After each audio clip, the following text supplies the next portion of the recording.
Últimes jornades, arriba la recta final, on es decideix qui estarà al playoff i qui no hi serà. Evidentment que els dos últims partits és la línia que ha de seguir aquest Terrassa, no?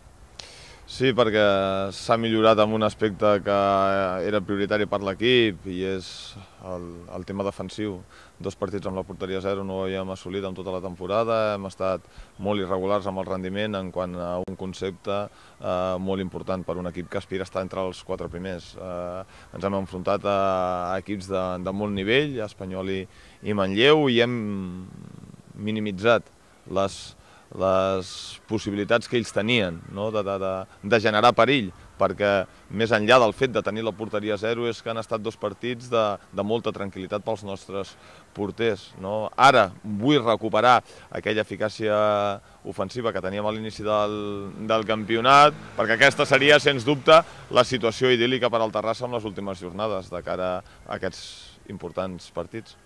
Dóna la sensació que el Terrassa ha sortit d'aquest sotrac en el que va entrar a nivell de joc i de resultats i que l'equip, no sé, es palpa en l'ambient, que l'equip està molta més confiança? Bueno, ara tens la confiança que et donen els resultats. L'equip sempre ha treballat bé i jo en aquest sentit sabeu que mai he manifestat una sola queixa. Aquí hem treballat esforçant-nos moltíssim per millorar tots aquells aspectes del nostre joc que, sens dubte, eren millorables. I a hores d'ara ho continuem fent, però tenim la confiança que et dona haver guanyat a l'Espanyol, haver anat al camp d'un rival directe com és el Manlleu i haver empatat. Bueno, ara estem segurs perquè obtenim una resposta positiva, no? I això sempre puja l'autoestima del bloc, dels jugadors. Us enfronteu amb un rival diumenge que porta una dinàmica molt positiva en les darreres jornades. És, si no m'equivoco, després del Prat, el segon millor equip de la segona volta.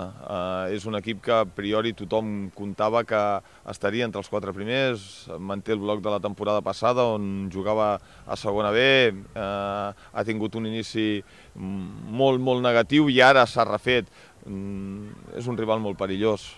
Ells agotaran a l'Estadi Olímpic les possibilitats que tinguin, que no són moltes, d'enganxar-se al club capdavanter, però és que a més és un equip molt ben treballat i que a més ens arriba amb el seu millor moment.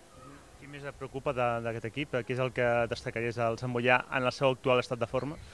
És un bloc molt compacte, amb jugadors molt importants per la categoria.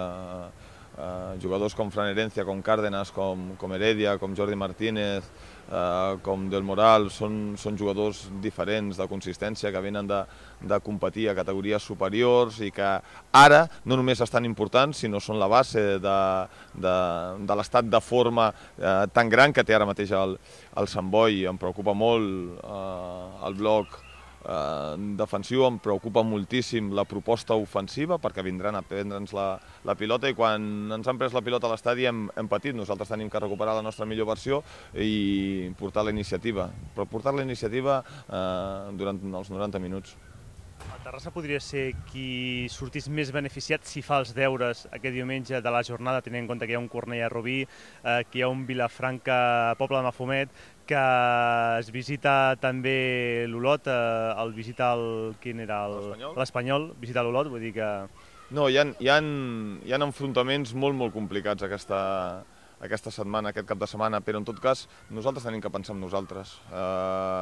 Passa per tornar a ser fora a l'Estadi Olímpic, els partits de casa els hem de treure i hem de sumar de 3 en 3, no ens podem plantejar qualsevol altre partit, així que el que ens toca és no mirar la jornada, fer els deures, fer el que ens correspon i en acabat, el dilluns ja tocarà analitzar com ha anat el cap de setmana, però jo no penso que els altres em poden beneficiar perquè el que haig de fer és plantejar el partit, viure-ho i que el jugador faci consciència de que aquí a l'Estadi Olímpic els equips rivals tenen que patir moltíssim i nosaltres tenim que sumar de 3 en 3 a l'any demà.